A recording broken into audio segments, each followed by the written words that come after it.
Baik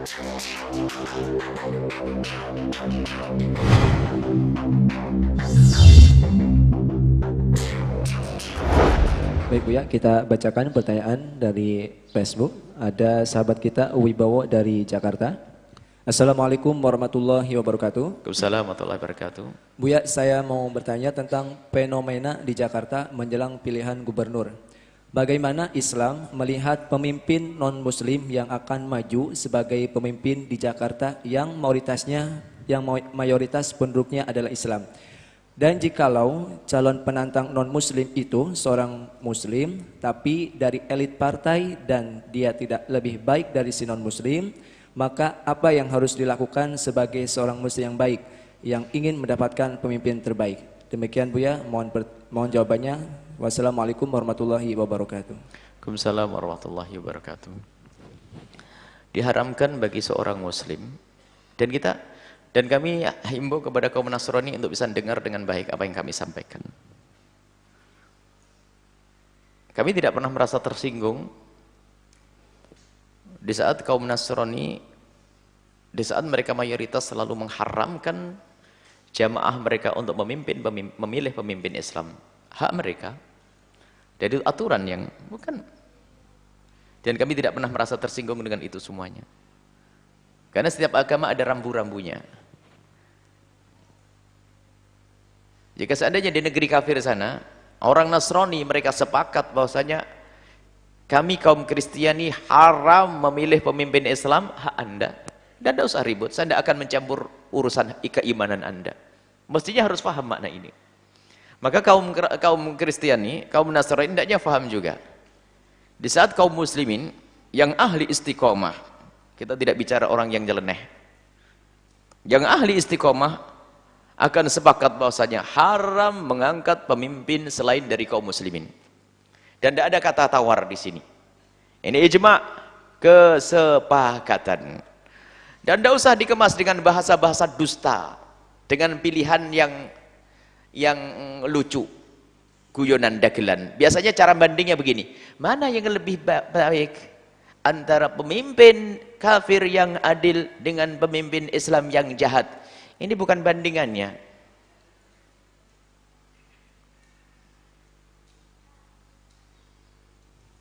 Bukan bandingannya. Manisan mana gula dengan putra wali?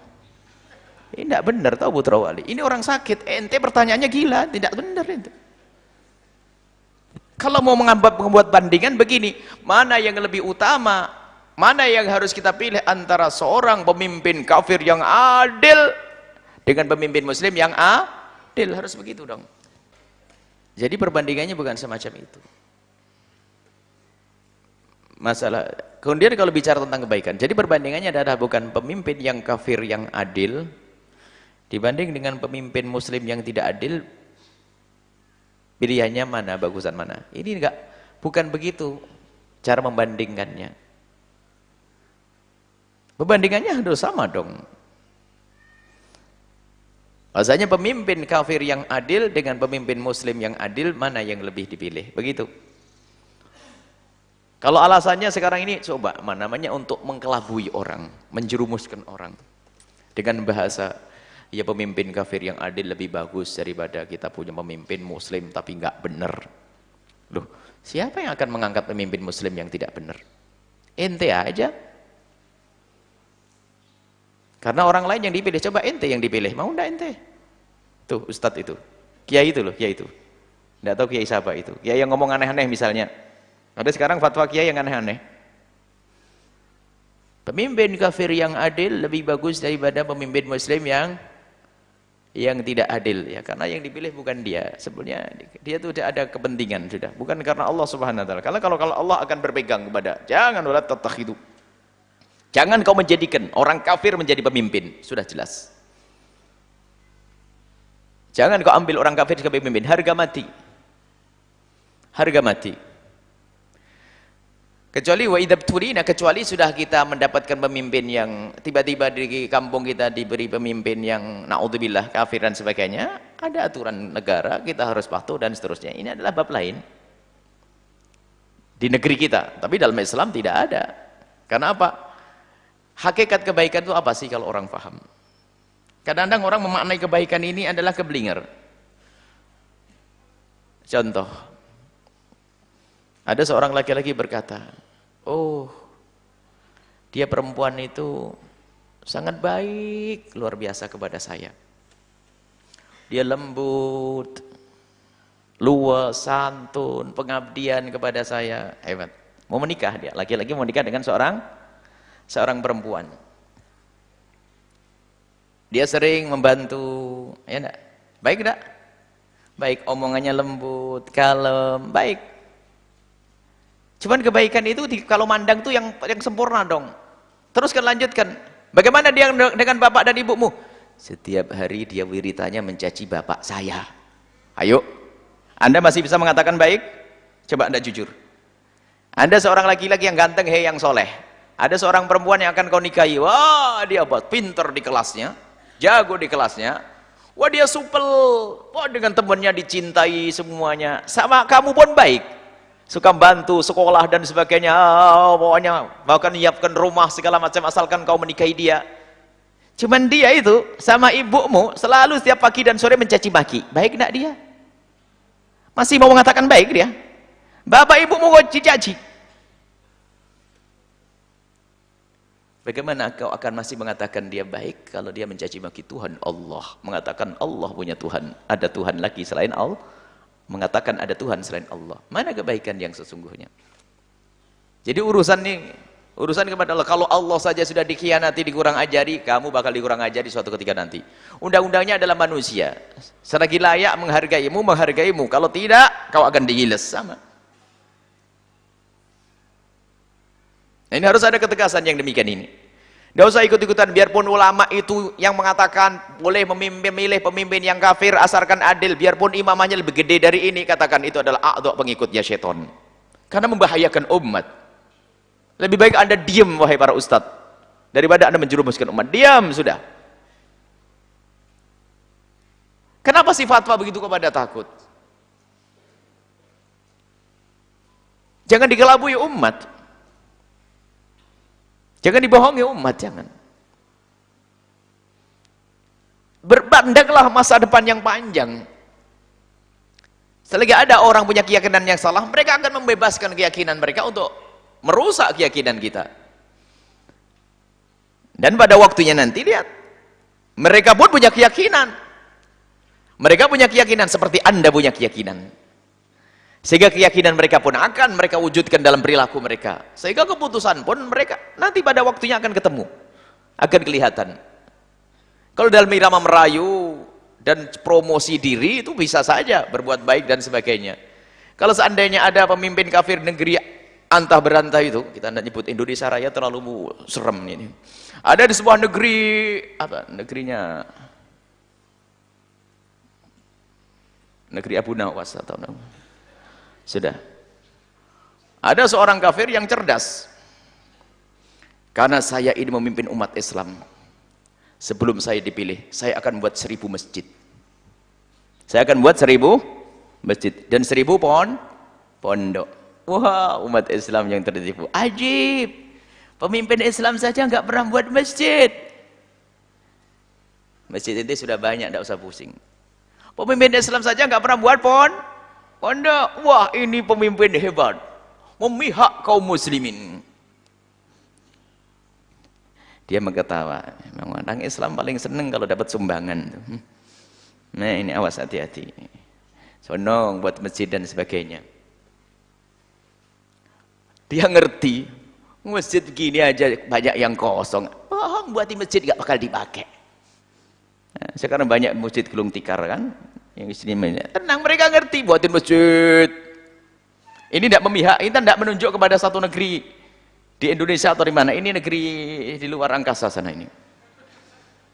Sebab lah, buat masjid, buat pondok pesantren. Ulama dahulu tuh bangun pondok itu dari rezeki yang halal bersih agar mencetak ulama. Ini duitnya siapa itu? Lah kok masih? Guru-guru mulia itu berwasiat kalau ngambil harta untuk pondok, ingat harta yang bersih, karena ini untuk kenal Allah. Kalau dari harta yang gak jelas gak akan mengeluarkan ulama. Duitnya siapa untuk bangun pondok itu, bangun masjid itu? Sumbangan, red. Baru ini ustadz-ustadznya tergiur. Wah, ini pemimpin yang baik, soleh. Setelah jadi di negeri angkasa ini, bisa jadi enteng. Buat kuil yang banyak. Wah, saya mulai lihat. Masjidnya ditutup. Oh, jangan ditutup masjidnya. Bikin aja kuil yang banyak setelah ini. Beres, kuil yang banyak. Gencar dakwahnya. Wong masjid dahsyat saja Cordoba bisa berubah gereja, masjid gereja, apalagi kecil. Pada gilirannya nanti sudahlah. Penjajahan akidah. Harus pikir panjang, hei orang cerdas.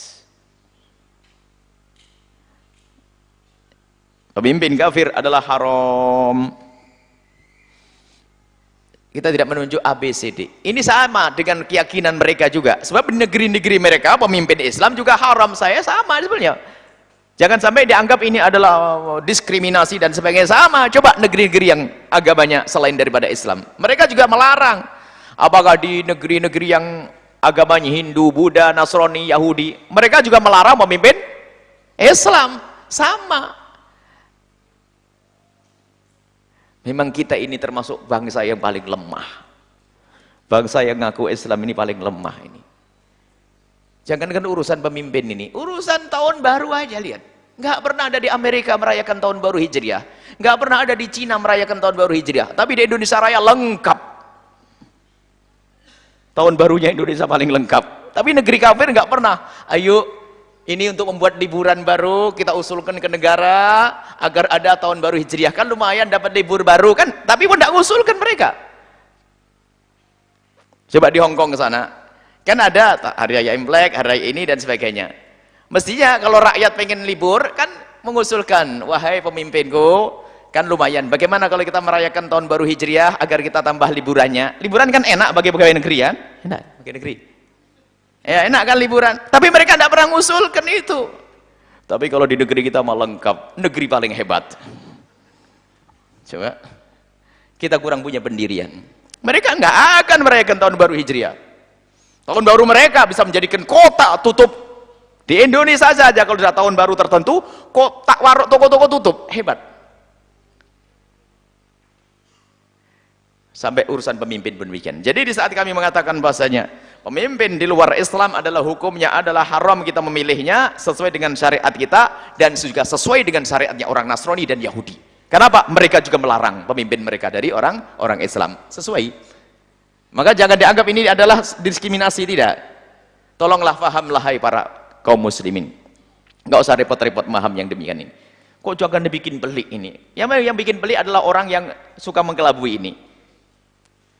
Serigala berbulu domba ini. Kayaknya pakai jubahnya kaum muslimin, tapi ternyata hatinya bersama orang-orang kafir, kaum munafikin, liberal, ngaco dan sebagainya. Ini adalah yang membahayakan. Sehingga sampai naudzubillah hukum Islam perlu ditunda ya. Kita perlu hukum negara sudah paripurna dan sebagainya. Paripurna adalah hukum Allah Subhanahu wa taala yang difahami oleh para ulama dengan penjelasan para ulama. Baik.